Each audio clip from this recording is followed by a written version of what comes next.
Welcome to the 517 In Your Business podcast. Here's your host, Mary Guida. Welcome back to the 517 In Your Business podcast. Joining me today for our monthly conversation is Eric Hanna, Employee Benefits Consultant. Eric helps business leaders flip employee benefits from budget burden to business advantage, and I've learned so much. Excited to get more information from you, Eric. Glad to have you back on the podcast. Well, thanks, Mary. Always great to be back and continue the conversation, hopefully helping businesses in our community. And I really think today's episode is going to be no exception. Right. From our show prep, it sounds like you had a pretty impactful experience recently. So do you mind sharing more about that? No, not at all. And I really did. So I'm excited about today's topic. It might be one of those sort of hidden issues for businesses and our community. I had an opportunity to tour the Greater Lansing Food Bank facility in Bath recently. And as I was seeing the activity, operation, impact, something struck me related to our conversations about employers and employee benefits. And that's that, we talk a lot about how business leaders can provide and demonstrate the value of their benefits. And a lot of times we're pointing towards employee engagement, right? Right. But it kind of occurred to me that, someone struggling with providing basic needs for themselves or their household may not have the bandwidth or capacity to engage at those ideal levels. And employers, may have employees who have to make tough decisions between filling prescriptions or food, or maybe getting medical treatments and mental health services or food. So right. As I was thinking about prep for today, in my head, it was, how can employers identify the need? Maybe, again, like I said, maybe a hidden one, or provide the right resources for the people within their walls. So, Right. Today's episode presents the perfect chance to dig in on it. It does. And I'm almost started crying out of the blue because food insecurity is real. And it strikes me that we think about it more, we take it for granted, those of us without the issue of food insecurity. Sure. And on the holidays, sure, we're feeling warm and fuzzy and we help. But what happens the other, 350 plus days a year that aren't holidays that we think of and consider? And so I'm really glad you're bringing this to the forefront today. I think it's so important. I know nonprofits are a big part of your background, Eric. So do you mind introducing our guest? Yeah, I agree with you 100%, everything you just covered. And yes, I'm excited to introduce Caitlin Cardoso, Senior Manager of Communications and Brand Strategy at Greater Lansing Food Bank. And she's here to provide that context and an opportunity for the employers in the community to help lift up some of these issues that we're talking about. Great. Hi, Caitlin. Welcome. I am excited to be here. So talk to us about Greater Lansing Food Bank and who you serve. Yeah, Greater Lansing Food Bank is the food bank serving 7 counties in mid-Michigan. So Clinton, Eaton, and Ingham. Then we go over to Shiawassee and all the way up north through Gratiot, Isabella, and Clare County. We work with 300 plus partner organizations that can be your neighborhood-based food pantries, meal sites, mobile distribution locations, libraries, healthcare facilities, so many different partners who help us extend our impact within the region. And ultimately, who we serve is any neighbor within these 7 counties who is in need of food. It strikes me that I mentioned earlier food insecurity and the fact that we take it for granted. And it seems like the holidays are the only days that many folks care. What is another common misconception about food insecurity? Yeah, so actually, this conversation comes at a good time because you're right. We see oftentimes our greatest visibility during the holidays. And this is a time when interest or awareness about hunger in our communities might be a little bit lower, but it comes at a time when strain can increase on families as kids are getting ready for summer break. Mm-hmm. Summer break is great, but it also can represent a break of up to 90 days away from school meal programs, which provides a really critical resource to families in our communities who are experiencing food insecurity. When thinking about misconceptions, so more than 106,500 people in mid-Michigan are food insecure. And one of the biggest things that we talk about is this idea that those numbers don't happen because of something an individual is or isn't doing. They happen because systems aren't working to support our families and neighbors. I think you said, kind of as we were introducing the topic, for someone who has the privilege of never having to worry about whether they're going to have food to feed their families for dinner or for mealtime. We often think that, there's something that I am or am not doing that is keeping our family safe from experiencing the stress that comes with facing hunger. And what we really want to emphasize to people is that hunger is not the result of a personal failing. It's a result of systemic failure. And food banks like Greater Lansing Food Bank are a really critical piece to the infrastructure to respond to that need. Hunger doesn't have a face, doesn't have a name, doesn't have a zip code or a race or a gender or an age. Many of us don't realize that almost all of us are just one missed paycheck, unexpected medical emergency, or unplanned major expense away from needing a resource like the food bank. Yeah, you're so right. We do take it for granted. And I want to make sure our listeners understand that food insecurity basically means you don't know where your next meal is coming from. And if you can sit back and really imagine that's intense for, the head of the household to want to care for the family. It's intense for the child who, like you said, is facing summer and possibly, missing a meal or two a day at least. It's touching me deeply to think about it. What are some of the common barriers to accessing enough food? Yeah, there are a lot of barriers that exist when it comes to accessing the food that you and your family need. Lack of transportation, long work hours, an inconsistent schedule, disability and old age, fearing judgment or stigma. So knowing that you and your family need help, but facing the reality of how challenging it can be to ask for help and, to worry about how you're going to be viewed, or if someone's going to look at you and, think that you're doing something wrong.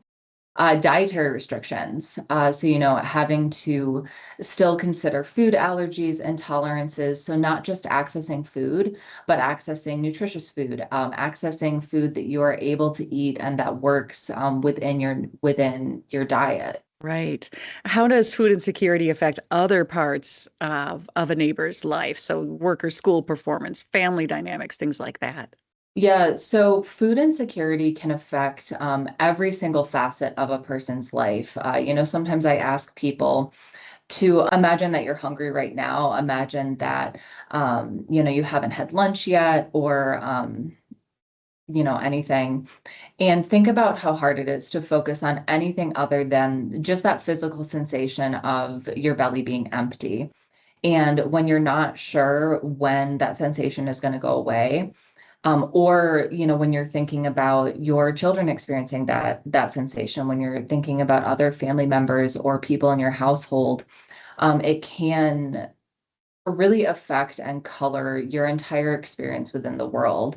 Inadequate access to nutrition can affect focus at work or at school, which can limit long-term earning potential. It can limit job stability, can limit socioeconomic mobility, which are all already factors that can contribute to a family or household being food insecure. So it kind of sets you up to potentially be in this positive feedback loop of the very thing that you're trying to address, trying to achieve food security. In being in a food insecure position, it can exacerbate factors that make it even harder to pull your family and yourself out of that situation. Right. Food insecure neighbors are at greater risk for health complications, including chronic disease like diabetes, high blood pressure, obesity, and heart disease. Greater disease risk can also lead to consequences like increased need for sick days, or having to take unpaid time away from work if you're sick and can't work. And just worrying about having enough food. Like I said, it can increase that stress on your family, destabilizing that core pillar of your foundation. Right. And I want to say to anyone scoffing at how can you be food insecure and overweight? It's all about getting access to the right foods, right? Yeah, and again, that goes back to, when we talked about misconceptions about food insecurity, you can't know someone's situation just by looking at them. Absolutely. Yes. So, how can employers help employees who may be struggling, and how can they provide help without isolating or shaming the neighbors who need it? Yeah. So again, remembering that you can never know someone's situation simply by looking at them. Food insecurity can affect anyone at any time for any reason. So, always leading with the desire to understand and connect rather than an instinct to judge.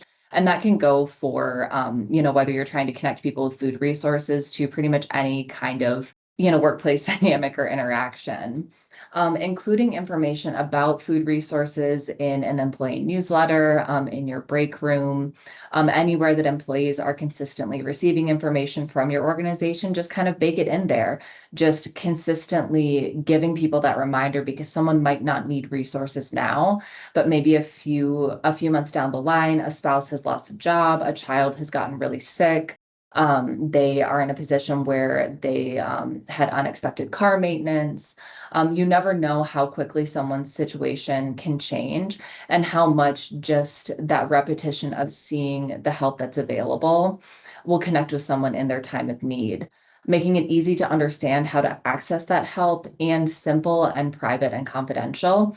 Because again, one of the biggest barriers that people face to getting help is the worry about being judged, or oftentimes for families in a place of need, the worry about if they're needy enough. And I'm using air quotes. I just realized we're on a podcast, so you can't see that.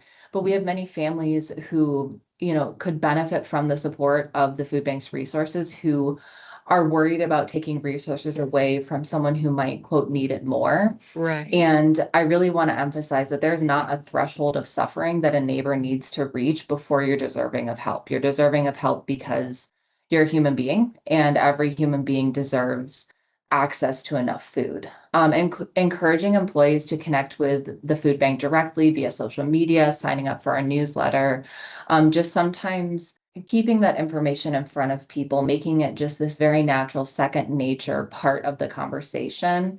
It reminds people to remember us when they need us, or Right. when they're talking with a colleague or a friend who's expressing a need for help. Yeah, and I think that it's important for everyone to realize you probably hear countless stories about life just changing on a dime. Yeah, a comfortable, say, couple that works for an organization that lays everybody off, and suddenly you don't know where your next meal is coming from, or you have to figure out which bill to pay. Happens more often than many people think. And you're right. We judge too much and we assume, and I think your message is so valuable. How can listeners take action against hunger in our community? Yeah, so our website, glfoodbank.org, is going to be the best place for people who are looking to get help or give help. So glfoodbank.org/donate is where listeners can make a monetary donation. Dollars are one of the easiest ways for an individual to make the most impact quickly. For every dollar that the food bank receives, we can transform that into enough food for about 3 meals with our purchasing power as a food bank. Money also gives us the flexibility to be responsive to emergent needs, to buy things that are needed for specific programs or to help fill gaps in our shelves. You can also find information about hosting your own food and fun drive. You can find an upcoming volunteer shift at glfoodbank.org/volunteer. So maybe you don't want to donate money or food, but you can donate a little bit of your time to connect directly with neighbors, or help pack weekend kits for school kids, or pack senior boxes for our senior program. You can also, again, follow us on social media, speak up on social media, connect with your legislators, talk to them about how important a strong social safety net is for our neighbors, speaking to your friends and family about the importance of fighting hunger in our communities. Such an important message. And is there anything else you'd like us to know? So I think I'll just speak a little bit more to why addressing food insecurity is so important, especially in this moment in time. As we talked about, food insecurity compounds other socioeconomic stressors and health issues for our neighbors, things that impact work and school performance, family stability, disease, all of those things that we talked about. Like I said, also accessing enough food is a basic right. Everyone deserves access to the nutrition that they need to reach their full potential. Our communities are stronger when our neighbors are cared for. Current food insecurity data provides significant insight into the need in our community, but it doesn't show the full picture of who's accessing resources, what drives short-term fluctuations in need, who considers themselves or their family food insecure through the support of resources like the food bank and like SNAP.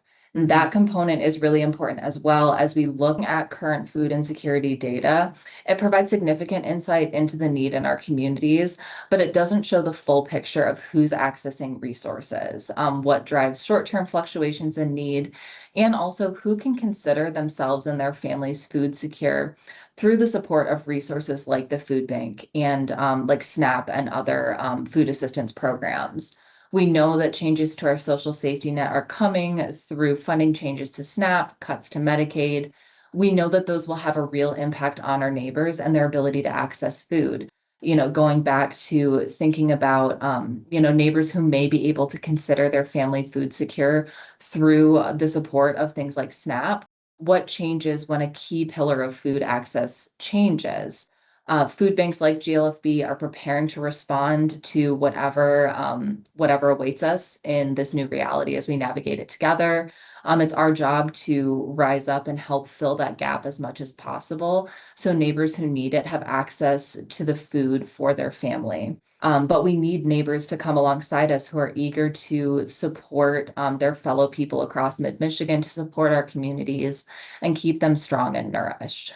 Absolutely. Well, Caitlin, thank you so much for all of the information that you shared with us today and for the role you play at the Greater Lansing Food Bank, helping our food insecure neighbors. And Eric, you got me on this one. I'm usually strong stoic, but I mean, this one really hits a nerve with me. And I think it does you too. And I appreciate you using your podcast time to give to the Greater Lansing Food Bank. Well, my pleasure. I'm always happy to step aside and help advance the mission of great nonprofits in the Lansing area. And I'd add to what Caitlin said, if you have a chance to go and tour the facility and learn more about it, if you're a business leader, take that time. It's well worth it. It was very impressive.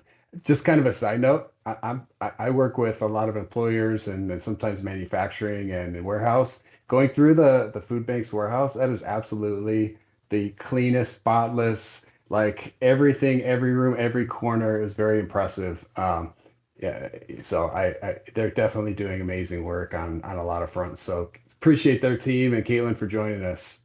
Yeah, thank you. Thank you both. And hopefully we'll have a lot of people opening up their ears and really taking a new perspective on this and stepping up to help with food insecurity. Thanks for listening to the 517 In Your Business podcast. Get to know local businesses better by reading 517 Business Magazine. Get your subscription at 517mag.com/subscribe.